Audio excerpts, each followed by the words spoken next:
Jeffries and Horsford for once again leading the Congressional Black Caucus Special Order Hour. I cannot think of a more timely topic for today's special order. Once again, our youth are facing a student loan crisis. Mr. Speaker, George Washington Carver once said, "Education is the key to unlock the golden door of freedom." Nowhere is this truer than in this country, where we know for a fact that access to a quality education is the ladder to a better and richer tomorrow. Providing access to education is in America's very DNA, and it goes back to when two of our founding fathers, Benjamin Franklin and Thomas Jefferson, established state universities. This tradition continued in 1862 when President Lincoln signed the Morrill Land Grant Acts to create land-grant colleges, an effort to promote higher education for working-class citizens. Nearly 100 years later, President Lyndon Johnson signed the Higher Education Act of 1965, and thus the Pell Grant was created. Today, an affordable college education is more important than ever in this country's history. In the next decade, 63% of all jobs will require at least some post-secondary education. In order to compete for jobs of the future, our children must be equipped and not saddled with debt. Congress has a duty to ensure that federal education assistance is both affordable and accessible.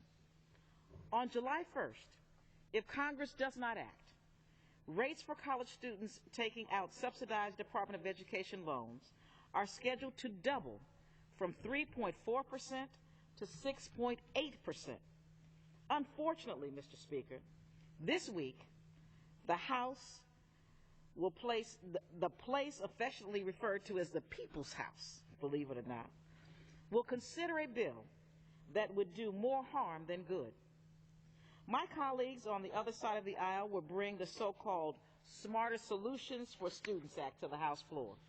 This bill is not a smart solution. In fact, it is not a solution at all. It actually makes it more expensive for students and parents than if Congress did nothing and let the interest rates just double.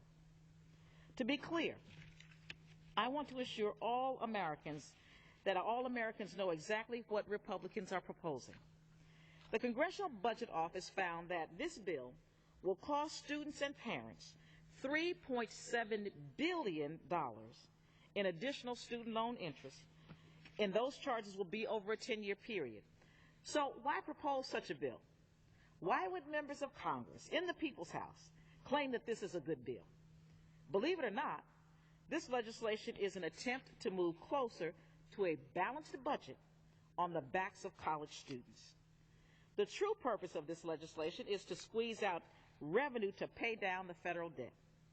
Yes, we will vote on this bill this week that seeks to decrease the federal deficit on the backs of a generation already being called Generation Jobless, yet still no jobs bill.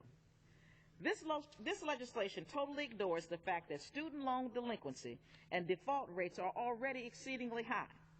Due to the recession and unemployment, nearly 20% of student loan borrowers were 90 days or more behind in payments at the end of 2012, so why increase it more? In addition to the student loan crisis, I just have to mention the Department of Education's PLUS loan crisis, another crisis that is breathing down the backs of college students. Over the last few years, thousands of students have been sent home from college because their PLUS loans were denied after the school year commenced. HBCUs have lost millions in revenue. The CBC recently met with Secretary Duncan and requested that the department reverse course to stop the bleeding.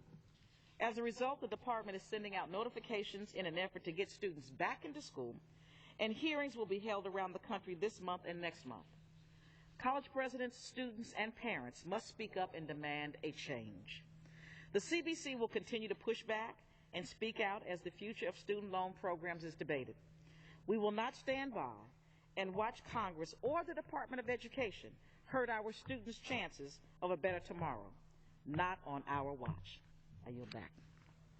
Well, thank you, Chairwoman Fudge, for so eloquently laying